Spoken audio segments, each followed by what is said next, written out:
সুপ্রিয় দর্শক, আমন্ত্রণ জানাচ্ছি বেলা অবেলা সারাবেলা অনুষ্ঠানে। আপনাদের জন্য অনেক শুভেচ্ছা আমাদের পক্ষ থেকে।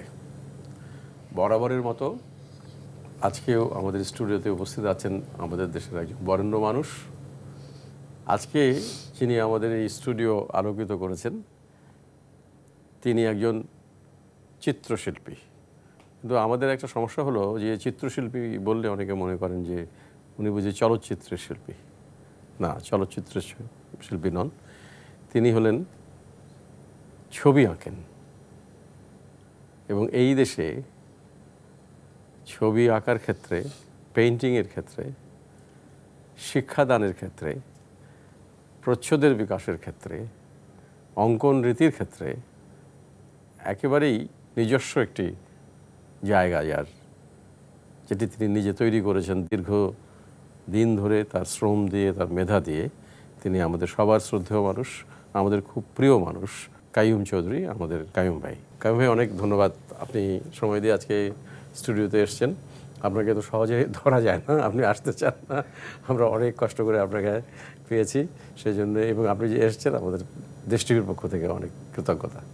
আজকে শিল্পের যে জায়গাটা তৈরি হয়েছে, এটার পেছনে আপনাদের যে দীর্ঘদিনের শ্রম, কিভাবে এই জায়গাটা তৈরি হয়েছে, এটা যদি না জানে তাহলে তো সবাই মনে করবে যে না, জিনিসটা বুঝি সবসময় এরকমই ছিল।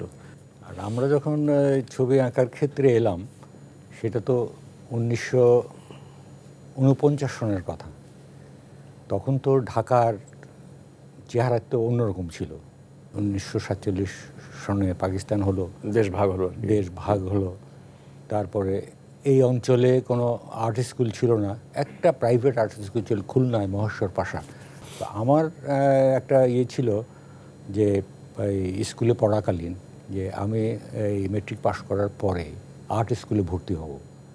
কিন্তু কপাল এমনই খারাপ যে দেশ ভাগ হয়ে গেল। বাবা বললেন যে তোমাকে তো আমরা 6 ভাই বোন পড়াশোনা করছি, বাবা একা ইনকাম করেন, তোমাকে তো আমি কলকাতায় রেখে পড়াতে পারবো না। ও তখন আপনি কোথায় পড়তেন? আমি তখন তো এই ময়মনসিংহে। আপনার আব্বা ময়মনসিংহে? হ্যাঁ, ময়মনসিংহে ছিলেন। উনি তো সরকারি চাকরি, কোঅপারেটিভ ব্যাংকে ছিলেন। আচ্ছা আচ্ছা। আমি বাংলাদেশের বিভিন্ন স্কুলে পড়েছি আর কি। কোথাও 6 মাস, কোথাও 3 মাস, মানে ভর্তি হলাম, বা আবার বদলি হয়ে গেল। আপনার আদি বাড়ি কোথায়? নোয়াখালী, ফেনী সাব ডিভিশনে সরস্বতী বলে একটা গ্রাম। আচ্ছা আচ্ছা।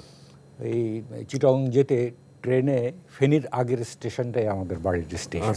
আমরা ওখানেই নামতাম। এই ফ্যামিলি ছাড়া, মা বাবা ছাড়া আমি কখনো বাইরে ছিলাম না, কোনো ডরমিটরিতে ছিলাম না, কোনো হস্টেলে ছিলাম না।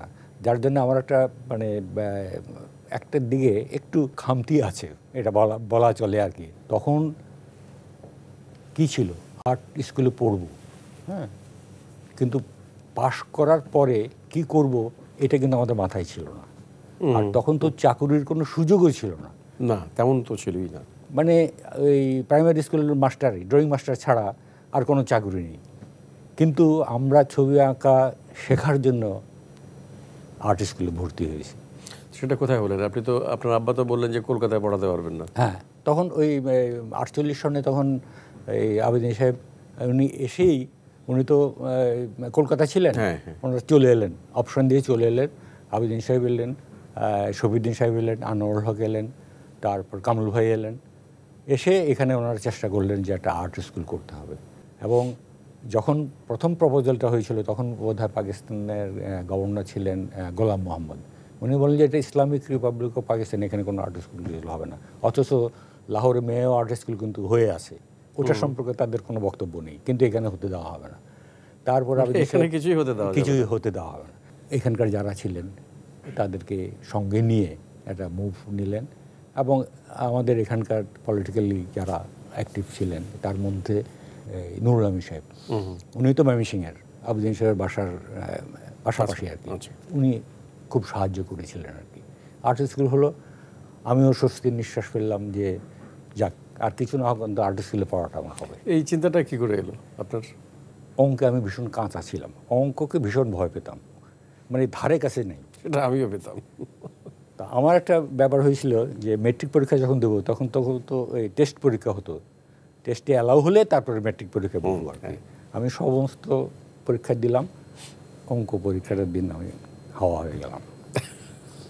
তারপর যখন টেস্টের রেজাল্ট বেরোলো, আমার নাম নাই, তখন আমাকে হেডমাস্টার ডেকে পাঠালেন। ডেকে বললেন যে কী ব্যাপার, তুমি সমস্ত সাবজেক্ট দিয়েছো এবং কয়েকটা সাবজেক্টে খুবই ভালো তোমার রেজাল্ট, কিন্তু অঙ্ক কোথায়? আমি তো ওটা পারি না, তুমি এক কাজ করো, তোমার বাবাকে আমার কাছে পাঠিয়ে দাও। বাবা গেলেন। তো হেড স্যার তখন পরে বাবা বললেন আর কি, যে আমাকে বললেন যে ও তো বেশ সব সাবজেক্টেই মোটামুটি ভালো করেছে, কিন্তু অঙ্ক পরীক্ষা দেয়নি, এখন কি করে আমি অ্যালাউ করি? তখন বাবা বললেন যে তাহলে আমি কী করবো এখন? বলে আমি একটা এই টেস্ট পরীক্ষার পরে 3 মাস একটা গ্যাপ থাকে আসল ম্যাট্রিক পরীক্ষার ওই সময়, তো আমি একটা মাস্টার ঠিক করে দিই, ও 3 মাস এই অঙ্কটা শিখুক, তারপরে ওই টিচার যদি বলে তাহলে আমি ওকে অ্যালাউ করবো। এবং 3 মাস পরে আমি মানে ফিট হলাম আর কি ম্যাট্রিক পরীক্ষা দেওয়ার জন্য আর কি। তো উনি অ্যালাউ করলেন, পরীক্ষা দিলাম, তো ন্যাচারালি পাশ করলাম। তো পাশ করার পরে ওই সে অঙ্কভীতি, তো বাবা বললেন যে তুমি কী করবে? আমি তো আগে থেকে বাবাকে বলেছি যে আমি আর্ট স্কুলে পড়বো, কারণ ওখানে অঙ্ক নাই। বাবাকে এসে বললাম যে এরকম আর্ট স্কুল তো হচ্ছে এখানে, তো আমি এখানে পড়বো, তোমার ইচ্ছা। রাজি হয়ে গেলেন? মানে এটা আমার কাছে খুব অবাক লাগছে যে ওই সময়ে একজন অভিভাবক আর্ট স্কুলে আপনাকে পড়ার ব্যাপারে কোনো বাধা দিচ্ছেন? ওটার একটা কারণ হচ্ছে বাবা তো বিভিন্ন জায়গায় ঘুরেছেন, বাবার মধ্যে একটা এই মানে সাহিত্যপ্রীতি। বাবা যখন এই ইয়েতে পড়তেন, স্কুলে পড়তেন, তখন বাবার সহপাঠী ছিলেন গোপাল হালদার, অচিন্ত কুমার সেনগুপ্ত, এরা বুদ্ধদেব বসু, এরা নাম করা মানুষ। হ্যাঁ, এদের সাহায্যের জন্য পেয়েছিলেন। আর কুমিল্লা ভিক্টোরিয়া কলেজে যখন উনি ভর্তি হন পড়েন, তখন ওনার ক্লাস ফ্রেন্ড ছিলেন কুমার শচীন দেববর্মন। ও আচ্ছা। তো আমার মনে হয় যে ওই যে একটা ব্যাপার ছিল, উনি নিজের গ্রাম থেকে বেরিয়ে এসে এইসব জায়গায় পড়াশোনা করেছেন, তারপর চাকুরি করেছেন, তার মধ্যে একটা এই কী বলবো প্রোগ্রেসিভ, ওই যে জয়নুল আবেদিন সাহেবের বাসায় রুচি তৈরি হয়েছে। হ্যাঁ, রুচি ওনার মধ্যে ওই জিনিসটা ছিল। তো এই ঘটনাগুলো বাবাকে একটু এমনভাবে প্রভাবিত করেছে আর কি, যার জন্য আমি আর্ট স্কুলে ভর্তি হবো উনি খুব একটা মানে অবাক হননি এবং আমাকে বাধাও দেননি। আচ্ছা। আমি তো আবেদিন সাহেবকে খুঁজছি, উনি কখন ফিরবেন। হঠাৎ আমার এক বন্ধু সে বলছে যে তুই না আবেদিন সাহেবকে খুঁজছিলি দেখবি বলে? আমি যে হ্যাঁ খুঁজছিলাম। তো বলে আবেদিন সাহেব তো এসছেন? কোথায়? তা বললো যে কানে আঙ্গুল দিয়ে পুকুরে ডুব দিচ্ছে, ওই তো জয়নুল আবেদিন। উনি তখন গোসল করতে এসছেন, ডুব দিচ্ছে। আমি তো ওই শুনেই দৌড়ে বাসায় চলে এলাম, কিন্তু বাবা তখন অফিস থেকে ফেরেননি। বিকেলে যখন অফিস থেকে ফিরলেন, আমি বললাম যে আবেদিন সাহেব এসছেন, তুমি একটু কথা বল। বলে ঠিক আছে, আমি বলবো। তো বাবা রাত্রে এই সন্ধ্যার সময় গেলেন, আবেদিন সাহেবের কথা হলেন। ফিরে এসে আমাকে বললেন যে কালকে এই বিকেলে আমাদের বাসায় আসবেন উনি, তুমি তোমার আঁকা ছবি টবিগুলো রেডি করে রেখে উনি দেখবেন। ঠিক আছে, তো আমি সব রেডি করে রাখলাম। তো আবেদিন সাহেব এসে 2-3টা ছবি দেখে বললেন যে ওকে ঢাকায় আমার কাছে পাঠিয়ে দিন। হয়ে গেল আমার ভর্তি। এই ঢাকায় এলাম। ঢাকায় তখন আমার ভগ্নিপতি ছিলেন, উনি আবার ফাইন্যান্সে চাকরি করতেন আর। তো ওনার বাসায় থেকে আমি গেলাম আর্ট স্কুলে। তো গিয়ে দেখি যে আবেদিন সাহেব এই বারান্দায় দাঁড়িয়ে আছেন, পায়জামা আর শেরওয়ানি পরতেন, হাতে একটা ছাতি থাকতো। এইটা দূর থেকে আমাকে দেখে আমাকে কাছে ডাকলেন, তুমি কি ময়মনসিংহ থেকে আসছো? আমার যাই 15 দিন আগে দেখা আমার চেহারাটা মনে রেখেছে। তখন এই আনোয়ার সাহেব আমাদের আরেক টিচার, ওনাকে বললেন যে একে বসিয়ে দিন। তা আমি তো ঘাবড়ে গেলাম যে কী বলে, যে বসিয়ে দিন। তারপর আনোয়ার সাহেব আমাকে নিয়ে গেল, আসো আমার সঙ্গে। গেলাম, গিয়ে দেখি একটা রুমের মধ্যে গোল হয়ে কয়েকজন বসে আছে। তখন আমাদের আর্ট স্কুলে একটা টুল মতো ছিল আর কি, টুল ঠিক নয়, ডঙ্কি বলা হয় আর কি। ওটা এরকম বেঞ্চি মতো, সামনে একটা কাঠ, ওটার উপরে বোর্ড রেখে ছবি আঁকতে হতো। তো আমাকে ওরকম একটা ডঙ্কি দেওয়া হলো, কাগজ দেওয়া হলো, আমি বসলাম। আমার পাশে আমি দেখলাম যে বেশ ছোটোখাটো একটা ছেলে বসে আছে। পরে জানলাম যে মুর্তজা বশীর, আমরা একসঙ্গে, রশিদ চৌধুরী, আব্দুর রাজ্জাক, এরা সব। তো সবার আঁকা হয়ে গেল, আমার আঁকা শেষ হয় না। শফিউদ্দিন সাহেব পেছনে হয়েছে বলে আর আঁকার দরকার নেই, যথেষ্ট হয়েছে, এরপরে বেশি আঁকলে খারাপ হয়ে যাবে, এলাও হবে না। দিয়ে দিলাম। তারপর ঘন্টা দ্বীপের রেজাল্ট হলো, আমরা সবাই ভর্তি হওয়ার যোগ্যতা অর্জন করলাম। এর মধ্যে রশিদ চৌধুরী আর আব্দুর রাজ্জাক মারা গেছেন, কিন্তু তারা যতদিন বেঁচে ছিলেন ছবি আঁকার মধ্যেই ছিলেন। আমিও এখন ছবি আঁকি, বেঁচে আছি।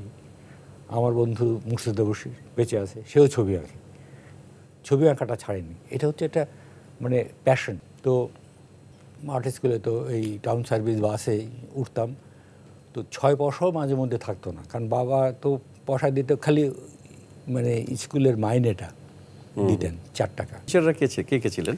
টিচাররা ছিলেন আবেদিন সাহেব তো ছিলেন প্রিন্সিপাল, তারপরে আনোয়ারুল হক, উনি ড্রয়িং অ্যান্ড পেন্টিংয়ে, তারপরে খাজা শফিক আহমেদ, উনি ওই আমাদের নবাব বাড়ির ফ্যামিলি, উনিও কলকাতা আর্ট স্কুলের ছাত্র ছিলেন, ওখান থেকে পাশ করে তারপরে আমাদের এখানে জয়েন করেন। শফিউদ্দিন আহমেদ আমাদের মাঝে কিন্তু এখনও আছেন, শফিউদ্দিন সাহেব উনি।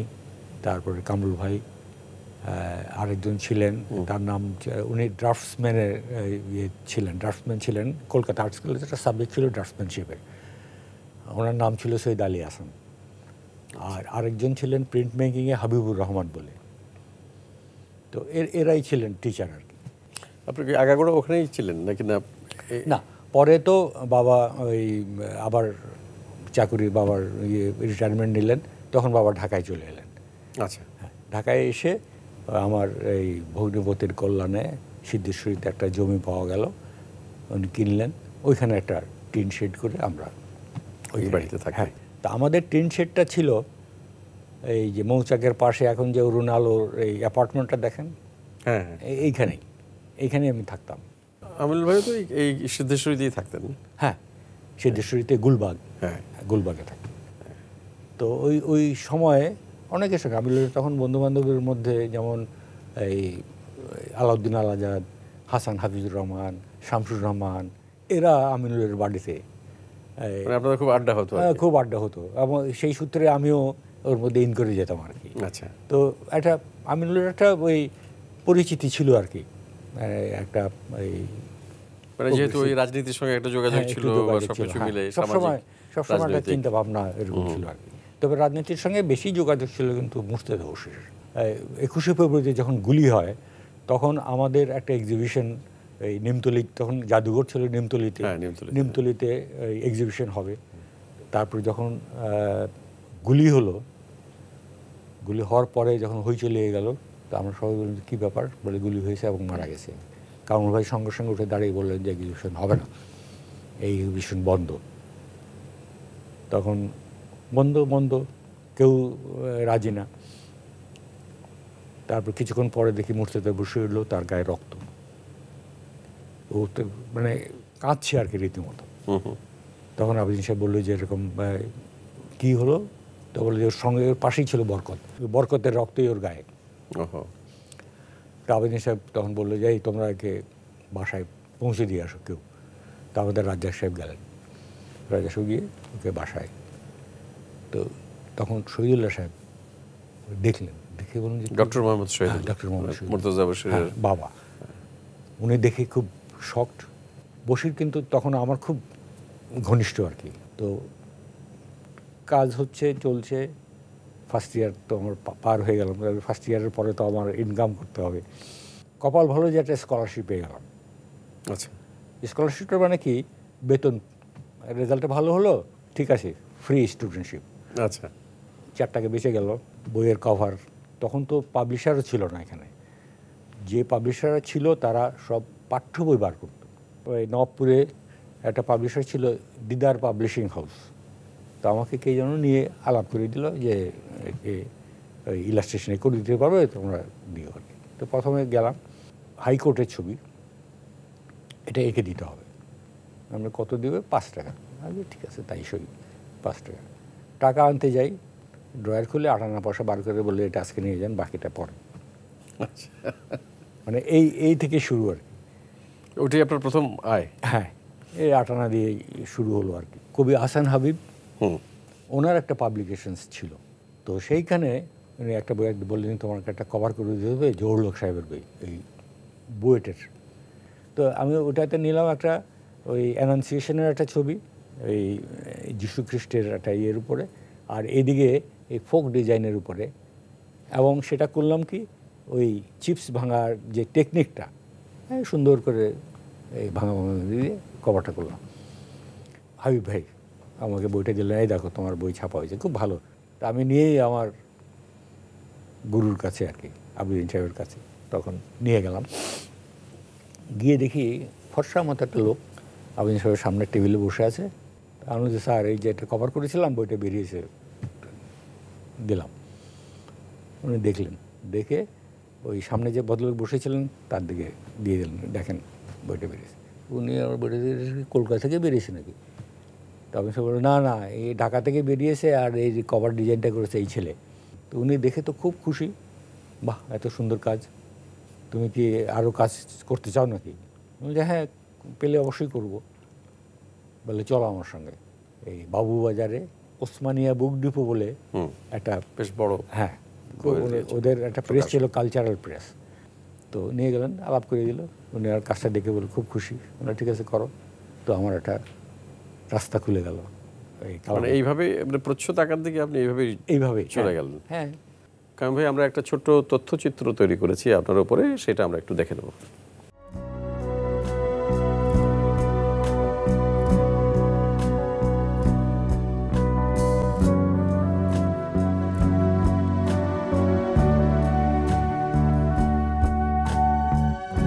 কাইয়ুম চৌধুরীর জন্ম 1932 সালের 9 মার্চ ফেনীতে।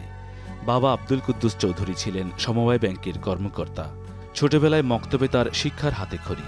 এরপর 1949 সালে ময়মনসিংহ সিটি কলেজিয়েট স্কুল থেকে ম্যাট্রিক পাশ করেন তিনি। ওই বছরই আর্ট ইনস্টিটিউটে ভর্তি হয়ে 1954 সালে কৃতিত্বের সঙ্গে শিক্ষা সমাপন করেন কাইয়ুম চৌধুরী। তখন তার বয়স মাত্র 20। 1955 থেকে 1956 সাল পর্যন্ত কাইয়ুম চৌধুরী নানা ধরনের ব্যবহারিক কাজ করেছেন। সে সময় বিজ্ঞাপনী সংস্থা, বইয়ের প্রচ্ছদ ও সচিত্রকরণের কাজ করেছেন তিনি। 1956 সালে সহশিল্পী মুর্তজা বশির ও সৈয়দ জাহাঙ্গীরকে নিয়ে গড়ে তোলেন পেইন্টার্স ইউনিট। 1957 সালে কাইয়ুম চৌধুরী আর্ট কলেজে শিক্ষকতার কাজে যোগ দেন। শিক্ষকতার পাশাপাশি চলছিল তাঁর ডিজাইন ও প্রচ্ছদ অঙ্কনের কাজ। 1960 সালে তাহেরা খানমের সঙ্গে পরিণয় বন্ধনে আবদ্ধ হলেন কাইয়ুম চৌধুরী। ওই বছরই আর্ট কলেজ ছেড়ে যোগ দিলেন কামরুল হাসানের নেতৃত্বে নবগঠিত ডিজাইন সেন্টারে। 1961 সালে ডিজাইন সেন্টার ছেড়ে অবজারভার হাউসে চিফ আর্টিস্ট হিসেবে যোগদান করেন তিনি। তাঁর কাজে আছে নানামুখিতা, যার প্রতিফলন রয়েছে জল রং, তেল রং ও ছাপচিত্র মাধ্যমের বিভিন্ন কাজে।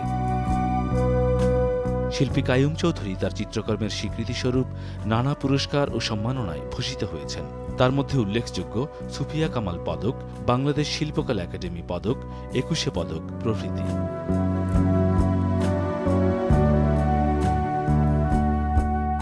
এখনও আপন সৃষ্টিশীলতার বিভূতি দ্বারা আলোকিত করে চলেছেন আমাদের শিল্পভুবন। আপনার মনে আছে কিনা, আপনার এই প্রচ্ছদকে ঘিরেই কিন্তু আপনার সঙ্গে আমার পরিচয়, সেটা 69 সালে। হ্যাঁ ওই কারফিউর মধ্যে, গণ আন্দোলন, রাত 12টায় মধ্যরাতে আপনার বাড়িতে গিয়ে আমরা উপস্থিত হয়েছিলাম আজিমপুরের, যে আমাদের 21শে ফেব্রুয়ারির সংকলনের প্রচ্ছদ এঁকে দিতে হবে। আমরা বললাম যে আমরা বিশ্ববিদ্যালয়ের ছাত্র, তো আপনি দরজা খুলে বললেন কি চাই। আমরা বললাম যে এরকম 21-এর সংকলন। তোমাদের মাথা খারাপ হয়েছে, এই কারফিউর ভিতরে মধ্যরাতে কেউ কারো বাড়িতে আসে? তো আমাদের তো উপায় নেই, কারণ আমরা এই এখন যদি প্রচ্ছদ না পাই আমরা এটা কবে বার করব। এবং যতদূর মনে পড়ে সেই সংকলনটার নাম ছিল বিদ্রোহী বর্ণমালা। অসাধারণ, আমি নিজের কাজ সম্পর্কে নিজেই বলি, অসাধারণ একটা কভার করেছিলাম। এবং এই নামটা দিয়েছিলেন রণেশ দাশগুপ্ত। হ্যাঁ, এবং আপনি অনেকগুলো রঙের ব্যবহার, হ্যাঁ অনেকগুলো রঙের ব্যবহার, এবং টাইপগুলো এক একটা এক এক সাইজের। হ্যাঁ হ্যাঁ, মানে কন্ট্রোল করা যাচ্ছে না, বিদ্রোহী বর্ণমালা। হ্যাঁ এইরকম একটা। তখন একটা সময় ছিল যে এত সংকলন বেরোতো, সুন্দর সুন্দর, কত রকমের যে এই সংকলন। আপনি আর্ট স্কুলে শিক্ষক হিসেবে যোগ দিলেন কবে? আর্ট স্কুলের শিক্ষক হিসেবে আমি দুবার আর্ট স্কুলের শিক্ষক হিসেবে যোগ দিয়েছিলাম। প্রথমবার এই কিবরিয়া সাহেব জাপানে একটা বৃত্তি নিয়ে চলে গেলেন, ওনার জায়গায় আবেদিন সাহেব আমাকে বললেন যে তুমি জয়েন করো। তো আমি জয়েন করলাম। এটা কিবরিয়া সাহেব গিয়েছিলেন বোধ হয় 57-এ। কিবরিয়া সাহেব কি আপনাদের সিনিয়র ছিলেন? হ্যাঁ, কিবরিয়া সাহেব তো কলকাতা থেকে কলকাতা থেকে পাশ করে এসেছেন, এবং এখানে এসে নবপুর হাই স্কুলের উনি ড্রয়িংয়ের টিচার ছিলেন। আমি তো আর্ট কলেজে যখন ইয়েতে ঢুকলাম, পরে ওই স্মল কটেজ ইন্ডাস্ট্রিজ এরা ওই ডিজাইন সেন্টার করলো। আচ্ছা, এই ডিজাইন সেন্টার করার পেছনে কিন্তু আবেদিন সাহেবের একটা ভূমিকা ছিল। আবেদিন সাহেব চেয়েছিলেন যে ডিজাইন সেন্টারটা আর্ট কলেজের সঙ্গে যুক্ত থাক, কিন্তু কামরুল ভাই এটা পছন্দ করলেন না। কারণ না, ডিজাইন সেন্টার আলাদা হোক।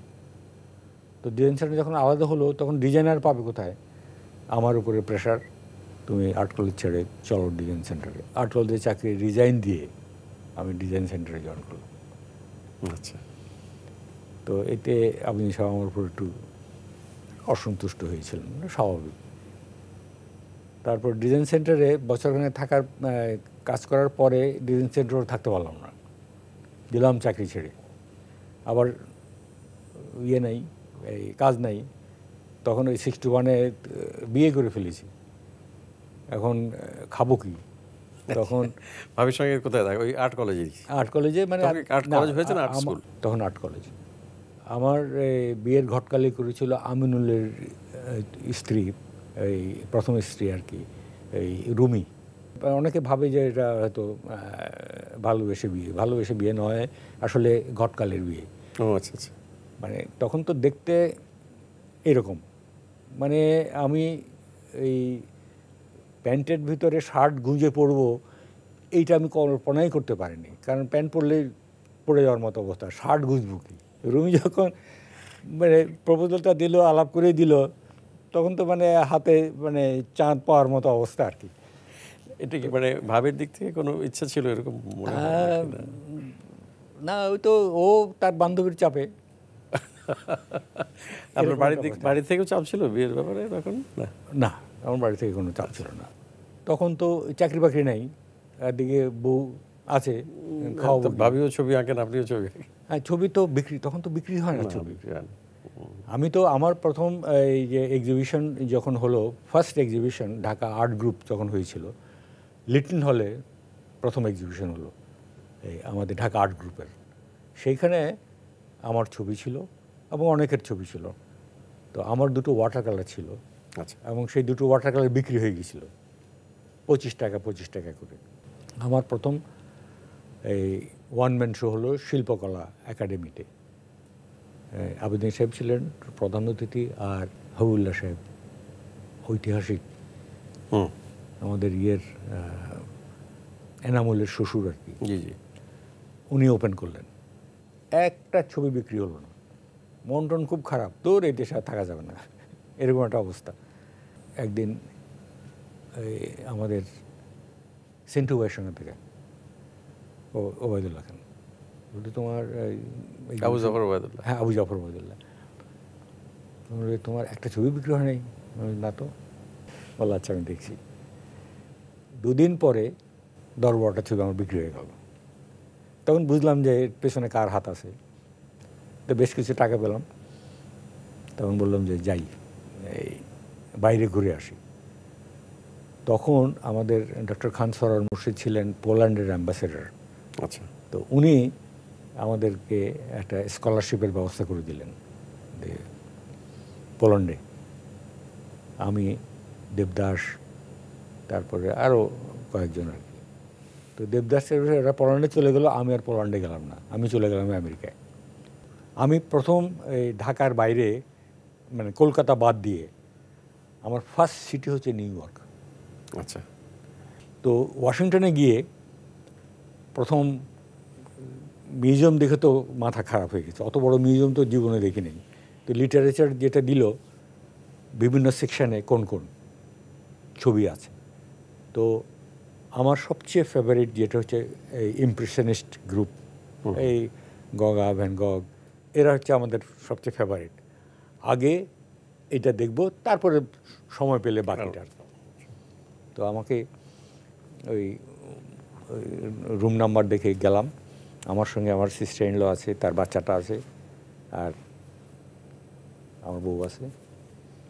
তো আমি প্রথম গিয়ে ওই গঙ্গার ছবির সামনে গিয়ে দাঁড়ালাম।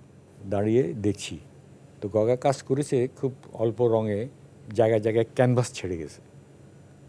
তো আমি দেখছি, হঠাৎ দেখে আমার সিস্টার ইন ল আমার হাত চেপে ধরেছে। কী ব্যাপার, আপনি এরকম কাঁপছেন কেন? আমি থরথর করে কাঁপছি আর কি। আমার তখন মাথায় গগা এই ছবিটা এঁকেছে, গগার হাত এই ছবিটাতে, এই ছবিতে তার স্পর্শ আছে, এই ছবিতে সে রং লাগিয়েছে, এবং এই যে জায়গাটা ছেড়ে গেছে, সেই কনসাসলি যে জায়গাটা ছেড়ে গেছে, আমি কাঁপতেছি এরকম। এই প্রথম বিদেশে এমন ছবির সাইজ দেখলাম, অরিজিনাল ছবি দেখলাম। 54-এ পাশ করেছি, 77-এ অরিজিনাল ছবি দেখেছি।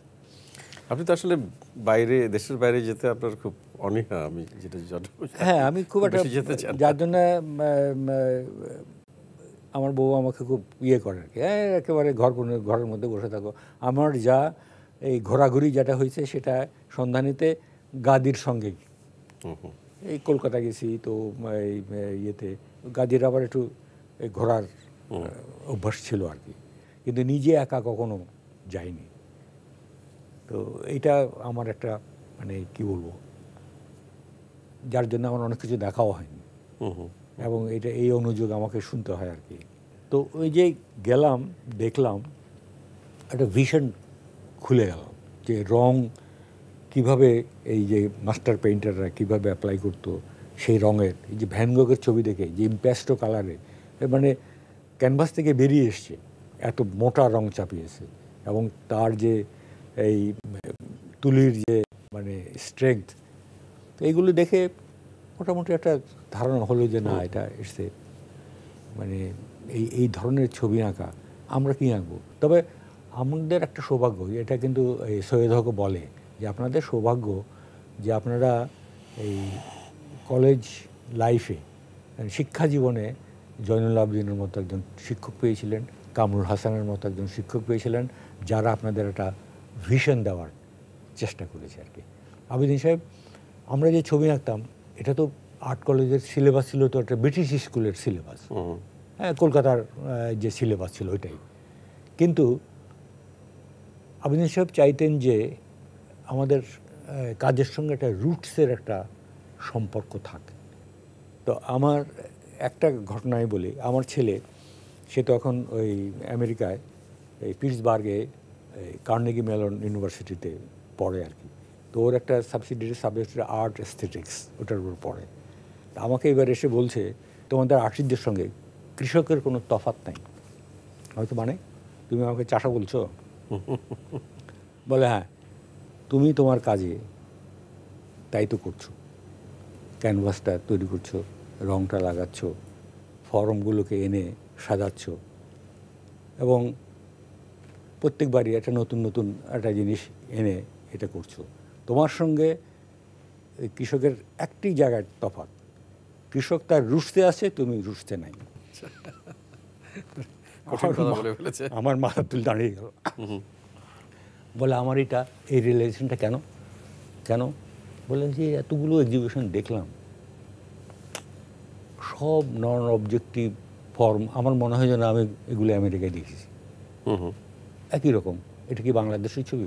না, এখানকার ছবি, কিছুই বুঝতে পারি না। তো তোমরা হচ্ছে সেই, এখন তোমাকে তোমার ক্যানভাসটাকে তোমার মাটি হিসেবে ট্রিট করতে হবে, তোমার রুটসে কাছে থাকতে হবে, তাহলে তুমি একটা নতুন কিছু দিতে পারবা, ইউ ক্যান কন্ট্রিবিউট। যেটা আবেদিন সাহেব মানে আরম্ভ করেছিলেন, কিন্তু উনি তো আমাদের তৈরি করতে গিয়ে উনি নিজের মানে তৈরিটাকে অ্যাভয়েড করলেন, কাজ করলেন না। কাজ করলে এটা শুধু বাংলাদেশের নয়, মানে ওয়ার্ল্ড আর্ট হিস্ট্রির একটা পার্ট হয়ে থাকতো। নিশ্চয়ই, উনি খুব ট্যালেন্টেড মানুষ। হ্যাঁ, ওনার প্ল্যান ছিল যে সোনারগাঁ জাদুঘরে আমাদের বাংলাদেশের বিভিন্ন অঞ্চল থেকে ক্রাফটসম্যান এনে তাদের জমি দেওয়া হবে, তারা এখানে থাকবে, তাদের ফ্যাক্টরি থাকবে, তারা এখানে এই শিল্প দ্রব্যগুলো তৈরি করবেন, এবং আর্ট স্কুলের ছেলেরা এসে তাদের কাজকর্মগুলো দেখবে, এবং সেই কাজকর্ম দেখার পরে এই মডার্ন আর্টিস্টদের মধ্যে কী রিয়াকশানটা হয় উনি সেটা দেখতে চেয়েছিলেন, যেটা হলো না শেষ পর্যন্ত। সেটা শেষ পর্যন্ত হয়নি, শেষের মধ্যে একটা জাদুঘরেই রয়ে গেল। হ্যাঁ, জাদুঘরই রয়ে গেল। তো কাইম ভাই, আমরা তো অনেক আলোচনায় চলে এলাম, এই আমরা এক জায়গায় ছেড়ে এসেছি, সেটা হলো যে আপনার বিয়ে করলেন আপনি। হ্যাঁ, তারপরে তো আমি ভাবিও তো ছবি আঁকতেন। হ্যাঁ, উনিও তো আর্ট কলেজ আর আর্ট স্কুলের ছাত্র। ওর ব্যাপারটা হলো কি, যে আমি তখন স্ট্রাগল করছি। এখন আমি নিজে আমি তখনও মানে দাঁড়াতে পারিনি আর কি। তখন ওই আমাকে হেল্প করার জন্য সে নিজের ছবি আঁকাটা বন্ধ করে রাখলো। ডিজাইন সেন্টার ছেড়ে তো বেকার, ওই বিভিন্ন এই অ্যাড এজেন্সিগুলোতে কাজ করছি। আমি তো একসময় সিনেমার পোস্টার, শো কার্ড, তারপরে ব্যানারের লেআউট, ইভেন এই রহমানের ছবির টাইটেল আমি করেছি, তারপর প্রেস লেআউট করেছি। বাদ দেন এই যে জহির রায়হানের এই যে বেহুলার এন্টার পাবলিসিটি আমার করা, তারপরে এই সঙ্গমের যে বড় পোস্টার সেটা আমার করা, রহমানের ছবির এই ডাবল শিট পোস্টার লাহোর থেকে ছাপিয়ে এনেছিল ইন্ধন বলে একটা ছবি, সেটা আমার করা। তো অ্যাডভার্টাইজিং এজেন্সিতে যখন চাকরি করেছি তখন তো এইগুলো করতে হয়েছে, করেছি। আবেদিন সাহেবকেও দেখেছি, খুব 500 টাকা ছবি বিক্রি করে দিচ্ছেন, ওয়াটার কালার 500 টাকা বিক্রি করে দিচ্ছেন, অথচ মানে কামরুল ভাইও তো খুব, হ্যাঁ হ্যাঁ, আমি দেখেছি কামরুল ভাই তো মানে উদার হস্তে আর কি। আমি কামরুল ভাই কি নতুন ছবি দেখছি তো খুলে দেখাতেন আর কি, পছন্দ হয়, আমি আরে কি বলেন আর কি, পছন্দ হয়, কোনটা নেবে নিয়ে নাও। তো বইয়ের প্রচ্ছদ তো মানে একদিকে যেমন এটা রুচির ব্যাপার, মানে একটা ভালো প্রচ্ছদ কিন্তু মানুষকে আকৃষ্ট করে পাঠককে, অবশ্যই। এবং অনেক বড় বড় শিল্পী কিন্তু বইয়ের প্রচ্ছদ করেছেন। হ্যাঁ, এমনকি সত্যজিৎ রায়, তিনিও বইয়ের প্রচ্ছদ করেছেন। শ্রেষ্ঠ উদাহরণ হচ্ছে সত্যজিৎ রায়। এবং ভালো পাবলিশার বলতে মানে ভালো বই যেটা আর কি, সিগনেট প্রেস। সিগনেট প্রেস, সিগনেট প্রেসের দিকে ওই দিলীপ কুমার গুপ্ত, উনি তখন ডিজে কিমারের চিফ ছিলেন আর কি। তো উনি এই সিগনেট প্রেসটা করেন, এবং সত্যজিৎ রায় ছিলেন এই ডিজে কিমারের চিফ আর্টিস্ট, এবং এই বইয়ের কাজের মধ্যে জড়িয়ে গেলেন আর কি। এখনও তো আমি দেখি যে লন্ডনে বা নিউ ইয়র্কে যে স্টেজ থিয়েটারের নাটকের যে পোস্টার, এগুলো কিন্তু অনেক বড় বড় শিল্পীরা করেন। হ্যাঁ, আমি তো এই লরেন্স অলিভিয়ার আর ভিভিয়ান লির ছবি দিয়ে পোস্টার করতে পারতাম, কিন্তু পোল্যান্ডে যখন ছবিটা গেল টোটালি অন্যরকম। সে এই হ্যামলেটকে কীভাবে দেখেছে, একটা আর্টিস্টের ড্রয়িং, এবং পোল্যান্ডের গ্রাফিক ডিজাইন অসাধারণ। আপনি তো রেলওয়ে টাইম টেবিলের প্রচ্ছদে গেছিলেন। হ্যাঁ, আমি পুরস্কার পেয়েছি সেই পাকিস্তান আমলে, ফার্স্ট প্রাইজ আমি পেয়েছি।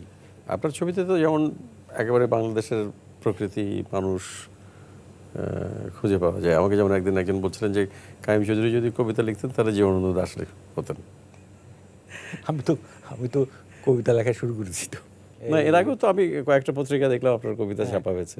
প্রথম আলোতে আবেদিন সাহেবের উপরে আমি 2টো কবিতা লিখেছি, কারণ আবেদিন সাহেবের উপরে যে সমস্ত প্রবন্ধ এবং বেরোয়, হ্যাকনেড কথাবার্তা, একই জিনিস বারবার, এগুলো কেউ পড়েও না, কেন যে ছাপে তাও বুঝি না। নতুন মূল্যায়ন করার কিছু নাই। কেউ এ পর্যন্ত বলল না যে আবেদিন সাহেবের যে শেষের দিকের কাজগুলো নিয়ে যদি কাজ হতো তাহলে কী হতো, কারোর মধ্যে সেই আলোচনাটা নাই। আর আমি দেখলাম যে না, আমার যে অনুভূতি, এই যে আবেদিন সাহেবের হ্যাঁ ছবি আঁকতে যাওয়া, এই ছবি আঁকতে গিয়ে একদিন এই স্যার বলে চল আমার সঙ্গে, আমার রং টংগুলো ঠিক করে দেবে। তো বুড়িগঙ্গে গেলাম, সারাদিনের জন্য একটা নৌকো ভাড়া করে উঠলাম। তো স্যার চলছে তো স্যার আর ছবি আঁকেরা, আমরা তো রঙের বাক্স নিয়ে বসে আছি, কখন শুরু করবেন। তবে এক সময় এই দুপুরের খাওয়া দাওয়ার করবেন, স্যার কি ছবি আঁকবেন না? আরে ছবি আঁকবো কি, নৌকোর দুলুনিটা তো আগে ফিল করো, নৌকোর দুলুনিটা ফিল না করলে তুমি নৌকার ছবি আঁকবা কি? সেই হলো আবেদিন সাহেব। আমি ছবি আঁকলেনি না, সারাদিন খালি দুলুনি, তো এইটার উপর একটা কবিতা লিখেছি। এটাই হয়তো মাথার ভিতরে রয়ে যায়, যেটা পরবর্তীকালে ছবিতে রিফ্লেক্টেড হয়। হ্যাঁ হ্যাঁ, সাফল্য বলতে যেটা বোঝায়, মানে আমি সাফল্য বলতে বলছি না যে আপনার ছবি মানে ছবির সাফল্য নয়, মানে বৈষয়িক সাফল্য, এটা কবে থেকে শুরু হলো মনে হয়?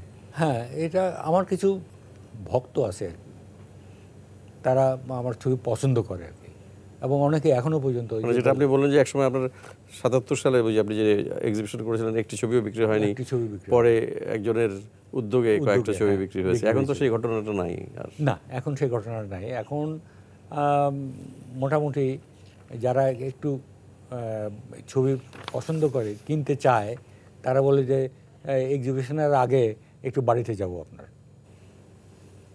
এই পর্যায়ে এসছি আর। আপনি তো অনেক দিন ধরে শিক্ষকতাও করেছেন, তারপরে ছবি আঁকলেন, এখনও ছবি আঁকছেন, কবিতাও এখন লিখতে শুরু করেছেন, আত্মজীবনী লিখবেন নাকি? যখন যেটা মনে আসে পিস বাই পিস লিখছি আর কি। এখন এটাকে একটা শেপ দিতে হবে আর কি। তো আমরা সেই বইয়ের প্রতীক্ষায় থাকবো কাইয়ুম ভাই, এবং আশা করি সেখানে আজকে যে কথাগুলো বলা হলো না বা সময়ের অভাবে বা শোনা হলো না, সেই কথাগুলো নিশ্চয়ই সেই বইতে থাকবে। তো আমরা একদম শেষের দিকে চলে এসেছি। আপনি যেখানে শুরু করেছিলেন সেখান থেকে আপনার একটা দীর্ঘ যাত্রা করে এখনও আপনার যাত্রা অব্যাহত আছে, কিন্তু যারা নতুন যাত্রা শুরু করেছে তাদের সম্পর্কে হয়তো আপনার কিছু মতামত। তো আমি মনে করি যে একজন সফল ব্যক্তি হিসেবে যদি নিজেকে প্রতিষ্ঠিত করতে হয়, তাকে তো চোখ কান খোলা রাখতেই হবে। এবং একজন শিল্পীর শুধু ছবি আঁকলেই, ভালো ছবি আঁকলেই কিন্তু একজন শিল্পী ভালো শিল্পী হয় না। তার পেছনে একটা ডেফিনেটলি একটা কিছু বক্তব্য থাকবে, এবং তাকে অন্য শিল্প থেকে অনেক কিছু গ্রহণ করতে হবে। হ্যাঁ, যেমন একজন শিল্পীর ছবি আঁকা ছাড়াও তার এই অন্য শিল্প সম্পর্কে একটা ধারণা, যেমন গান, হ্যাঁ, গান শোনা, এই বই পড়া, কবিতা পড়া, হ্যাঁ, নতুন কিছু যদি তৈরি করতে হয়, এই জিনিসগুলোর মধ্যে নিজেকে রাখতে হবে। তো কাইয়ুম ভাই, আমরা আজকের এই মতো শেষ করি। আমি জানি যে আরও অনেক কথা আমাদের বলার ছিল, কিন্তু হয়তো সময় যেহেতু কম, আমরা আজকে এখানে শেষ করি। এবং আমরা আশা করব যে আপনি যে সৃজনশীলতার কথা বললেন, যে পরিবর্তনশীলতার কথা বললেন, যে ক্রমাগত নিজেকে বদলে বদলে সৃজনশীলতার পরিসর বাড়ানো, এবং আপনার যে অতৃপ্তিবোধ থেকে যে সৃষ্টি, সেই অতৃপ্তিবোধ আপনার মধ্যে থাকুক, সৃজনশীলতা আপনার মধ্যে আরও তীব্র হোক, এবং আপনার জীবন আরও দীর্ঘ হোক, যাতে আমরা আপনার কাছ থেকে আরও অনেক সুন্দর সুন্দর কাজ ভবিষ্যতে পেতে পারি। তো কাইয়ুম ভাই, অনেক ধন্যবাদ আসার জন্যে। প্রিয় দর্শক, আপনারা শুনলেন এতক্ষণ আমাদের প্রিয় শিল্পী কাইয়ুম ভাইয়ের কথা, তার অনেক স্মৃতি, অনেক কর্ম, এবং তার অনেক আকাঙ্ক্ষার কথা, স্বপ্নের কথা। এবং আমরা এই স্বপ্ন, এই কর্ম আমাদেরও অনুপ্রাণিত করবে, আমাদের শিল্পীদের অনুপ্রাণিত করবে, আমাদের নবীন প্রজন্মকে অনুপ্রাণিত করবে। আপনারা আমাদের কথা শুনেছেন এতক্ষণ ধরে, আপনাদের সবাইকে ধন্যবাদ। ভালো থাকবেন।